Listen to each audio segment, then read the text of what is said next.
साईं कहते हैं, मेरे प्यारे बच्चे, मैं जान रहा हूँ कि तुम मजबूर हो गए हो अपने हालातों के सामने, कभी परिवार के सामने तो कभी परायों के सामने। तुम मजबूर हो गए हो।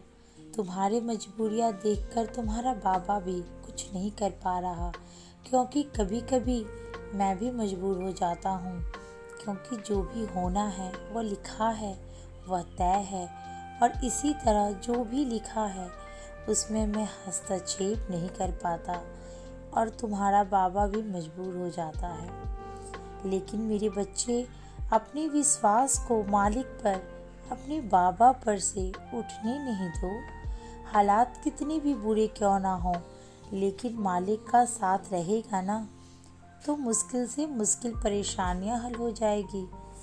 समय लगेगा, लेकिन मैं तो हूँ तुम्हारे विश्वास में। तुम अपने विश्वास को जितना मजबूत करोगे ना, तुम्हारा बाबा का साथ उतना ही मजबूत होगा।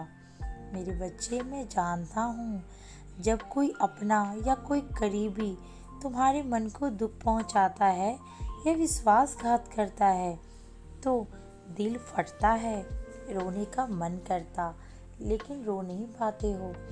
किसी से बात करने का मन नहीं करता है, किसी पर ही नहीं, पूरे संसार पर विश्वास करने का मन नहीं करता, और अपने मालिक पर से विश्वास टूटने लगता है।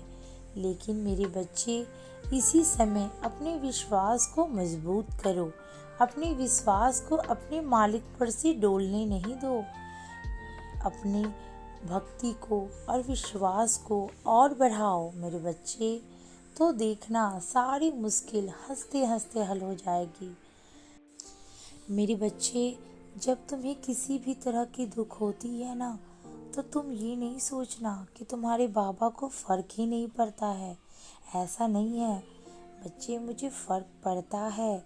जितने दुखी तुम होते हो, उससे ज़्यादा दुखी मैं होता हूँ, क्योंकि उस समय मैं कुछ कर नहीं पाता, मजबूर हो जाता हूँ हालातों के सामने, नियति के सामने। जो तुम्हारे साथ हो रहा है ना, वो कहीं ना कहीं तुम्हारे कर्मों का ही फल है, जो तुमने खुद अपने खराब कर्मों से पाए हो। इसलिए मैं कहता हूँ, अपने कर्मों को साफ रखो तो सब सही हो जाएगा, और अपने भक्ति और विश्वास को बनाए रखो तो तुम्हारे बाबा तुम्हारे कर्मों, बुरे कर्मों को का भी तोड़ निकालेगा, है ना। हरे साईं, हरे साईं, साईं साईं, हरे हरे।